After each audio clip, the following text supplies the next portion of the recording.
આજે આપણે માત્ર દૂધનો ઉપયોગ કરીને ઓછા સમયમાં બની જાય ને એવી રીતે કલાકંદ બરફી બનાવીશું અને આ બરફી અંદરથી પરફેક્ટ રસદાર અને મસ્ત દાણેદાર તૈયાર થશે અને મોઢામાં મૂકતા જ ઓગળી જાય એટલી સરસ સોફ્ટ બનશે.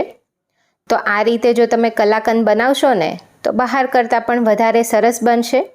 તો તહેવારોની સિઝનમાં બહારની ભેળસેળવાળી મીઠાઈ લાવીએ એના કરતાં એકદમ સરળતાથી જો આ મીઠાઈ ઘરે બનતી હોય તો ચોક્કસથી બનાવવી જોઈએ.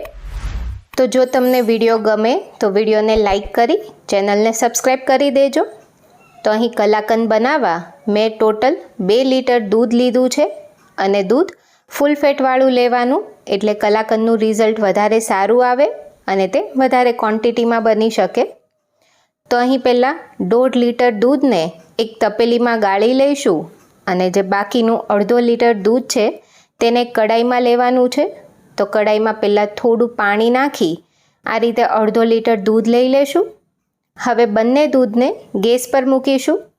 તો જે 1/2 લીટર દૂધ છે તેને એકદમ ધીમા ગેસ પર ગરમ થવા દેવાનું છે અને વચ્ચે વચ્ચે તેને આ રીતે ચલાવતું જવાનું.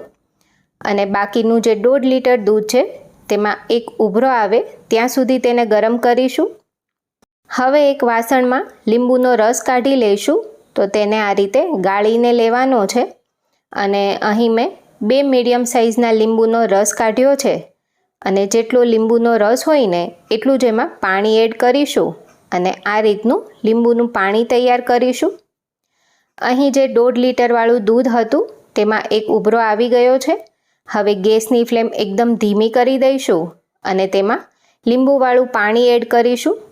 તો પહેલાં અડધું પાણી એડ કરી દેવાનું છે. તો અત્યારે 1.5 લીટર દૂધનું પનીર બનાવીશું. તો પનીર બનાવતી વખતે ક્યારેય એકસાથે લીંબુનું પાણી એડ નથી કરવાનું. જો એકસાથે એડ કરીએ ને તો પનીર ચવડ થઈ જશે. તો અહીં તમે પનીર બનાવવા લીંબુ કે પછી વિનેગરનો પણ ઉપયોગ કરી શકો છો. જો વિનેગર લેતા હોય તો એમાં પણ જેટલું વિનેગર લઈએ એટલું પાણી મિક્સ કરવાનું અને એ પછી તેમાંથી દૂધ ફાડવાનું છે.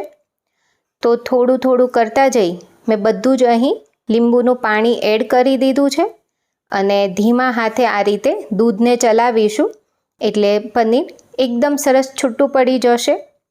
તો પાણી આવું ક્લીન થાય ને ત્યાં સુધી તેમાં લીંબુવાળું પાણી એડ કરવાનું છે. તો એકવાર પનીર છૂટું પડે એટલે ગેસ બંધ કરી તેને આ રીતે ગાળી લઈશું. તો હવે કપડામાં રાખેલા પનીરને અલગ વાસણ પર લઈ લેશું અને તેના પર ઠંડુ પાણી એડ કરીશું.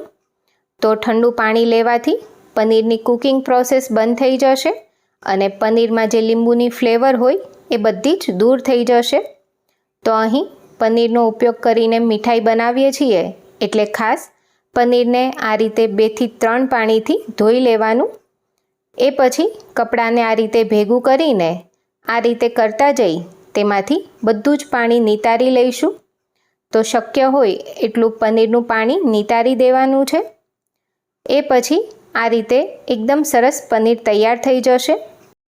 હવે અહીં જે પનીરનું પાણી હતું એને પનીરનો વેહ કહેવાય. એમાં પ્રોટીન હોય એટલે આ પાણીને ફેંકવાનું નહીં. આને તમે રોટલી, પરાઠા, થેપલા, પૂરી કોઈપણનો લોટ બાંધવામાં ઉપયોગમાં લઈ શકો છો અથવા તો દાળ ઉકાળતી વખતે તેમાં પણ લઈ શકાય. હવે અહીં પનીર થોડું ઠંડુ થઈ ગયું છે. તેને બાંધીને મેં 5 થી 10 મિનિટ રાખી મૂક્યું હતું. એ પછી તેને આ રીતે ખોલી હાથેથી થોડું મસળી લેવાનું છે. અત્યારે પનીર એકદમ છૂટું છૂટું લાગે છે. હાથેથી થોડું મસળીશું એટલે એકદમ સરસ તે ભેગું થઈ જશે. તો માત્ર 1 જ મિનિટ પનીરને આ રીતે થોડું મસળી લઈશું એટલે આ રીતનું સરસ પનીર તૈયાર થઈ જશે. પનીરનો દાણો સાવ ભાંગે નહીં એનું ધ્યાન રાખવાનું છે. હવે જે કઢાઈમાં 1/2 લીટર દૂધ ઉકળવા મૂક્યું હતું તેને આ રીતે વચ્ચે વચ્ચે ચલાવતા જઈ દૂધ અડધું થાય ત્યાં સુધી ઉકાળીશું અને એ પછી તેમાં તૈયાર કરેલ પનીર એડ કરીશું. તો જો આ રીતે બંને પ્રોસેસ સાથે કરીએ ને તો કલાકંદ એકદમ ઝડપથી બની જાય. કલાકંદ ખાલી દૂધમાંથી બનાવો ને તો 2 લીટર દૂધમાંથી કલાકંદ બનતા લગભગ 1.5 થી 2 કલાક જેવો સમય થતો હોય છે, પરંતુ આપણે પ્રોસેસ એકદમ શોર્ટ કરી દીધી છે. પનીરનો ઉપયોગ કરીને કલાકંદ બનાવીશું ને એટલે માત્ર અડધી થી પોણી કલાકમાં કલાકંદ બની જશે. પનીર એડ કર્યા પછી તેમાં 1 કપ મિલ્ક પાવડર નાખીશું. તો મિલ્ક પાવડર નાખવાથી કલાકંદનું ટેક્સચર બહુ જ સરસ આવશે અને તેમાં બાઇન્ડિંગ પણ મસ્ત આવશે. હવે બધું મિક્સ કરતા જઈ આમાં જે દૂધનો ભાગ છે એ 80 થી 90% બળે ને ત્યાં સુધી તેને કૂક કરવાનું છે. તો મિલ્ક પાવડર નાખ્યા પછી સતત આ રીતે ચલાવતા જઈ મીડિયમ ટુ હાઈ ફ્લેમ પર કૂક કરીશું, એટલે એકદમ ઝડપથી તેમાંથી દૂધનો ભાગ બળી જશે. મિલ્ક પાવડર લીધો હોય એટલે સતત તેને ચલાવતું રહેવાનું, નહીંતર મિલ્ક પાવડર નીચેથી બેસી જશે. હવે અહીં મિશ્રણ ઘાટું થાય એ પછી તેમાં પોણા કપ જેટલી ખાંડ એડ કરીશું. જો મિશ્રણમાં દૂધનો ભાગ વધારે હોય ત્યારે તમે ખાંડ એડ કરો ને તો ખાંડનું પણ પાણી થાય અને એ પછી તેમાંથી બહુ જ છાંટા ઉઠશે, એટલે મોટા ભાગે દૂધ બળી જાય એ પછી ખાંડ એડ કરવાની. ખાંડ ઓગળે ને એટલે ફરી મિશ્રણ આ રીતે થોડું ઢીલું થશે. તો હવે મીડિયમ ટુ હાઈ ફ્લેમ પર આ રીતે ચલાવતા જઈ મિશ્રણ ઘાટું થાય ત્યાં સુધી તેને કૂક કરવાનું છે. તો કલાકંદ તૈયાર થયું છે કે નહીં એ કઈ રીતે ખબર પડે? તો જો અત્યારે તમે જોઈ શકો છો કે આ મિશ્રણમાં બહુ જ બધા પાણીના બબલ થાય છે, એટલે હજુ તેને થોડીવાર કૂક કરવાની જરૂર છે. તો લગભગ 3 થી 4 મિનિટ હજુ તેને થવા દેવાનું છે. અહીં તમારી ગેસની ફ્લેમ કઈ રીતે છે એના પર ડિપેન્ડ કરશે કે કલાકંદ બનતા કેટલી વાર લાગે. અહીં જો તમે જોઈ શકો છો કે હવે પાણીના બબલ બહુ જ ઓછા થઈ ગયા છે અને કલાકંદનું મિશ્રણ સરસ ઘાટું થઈ ગયું છે. આને સાવ કોરું નથી કરવાનું, આમાં હજુ પણ થોડા પ્રમાણમાં રસો હોવો જોઈએ, તો જ કલાકંદ સોફ્ટ થશે. એકવાર બધું સરસ થઈ જાય એ પછી ગેસ બંધ કરી તેમાં અડધી ચમચી ઇલાયચી પાવડર એડ કરીશું અને કલાકંદ બની જાય એ પછી ફટાફટ તેને કોઈ અલગ વાસણમાં ટ્રાન્સફર કરી લેવાનું. તો અહીં મેં કેક ટીનમાં થોડું ઘી લગાવી તેને ગ્રીસ કરેલું છે, તેમાં કલાકંદનું મિશ્રણ પાથરી દઈશું. જો તમે વધારે વાર ગરમ પેનમાં રાખો ને તો આ એકદમ કોરું થઈ જશે અને પછી તેની બરફી બરાબર નહીં બને. ઉપરથી સ્પેચ્યુલાથી તેની સરફેસ થોડી લીસી કરી દેવાની.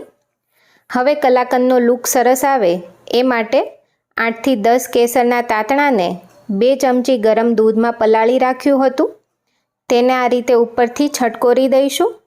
તમે અહીં સિલ્વર વરખ હોય ને તો એ પણ લગાવી શકો છો. તો હવે આ બરફીને બહાર જ 1 થી 2 કલાક સેટ થવા દઈશું અને 2 કલાકમાં જ કલાકંદ બહુ જ સરસ સેટ થઈ જશે. તો તમારા મનગમતા આકારમાં તેને કટ કરી લેવાનું. તો જોતાં જ મોઢામાં પાણી આવી જાય તેવું અંદરથી સરસ સોફ્ટ અને દાણેદાર કલાકંદ બનીને તૈયાર છે, એ પણ બહુ જ ઓછી મહેનતે. તો આવનારા તહેવારો માટે તમે પણ આ મીઠાઈ ઘરે ચોક્કસથી ટ્રાય કરજો અને તમને આજની રેસીપી કેવી લાગી એ કમેન્ટમાં જણાવજો. જો વિડીયો પસંદ આવ્યો હોય તો ફ્રેન્ડ્સ અને ફેમિલીમાં શેર કરજો, સાથે ચેનલને સબસ્ક્રાઈબ કરજો.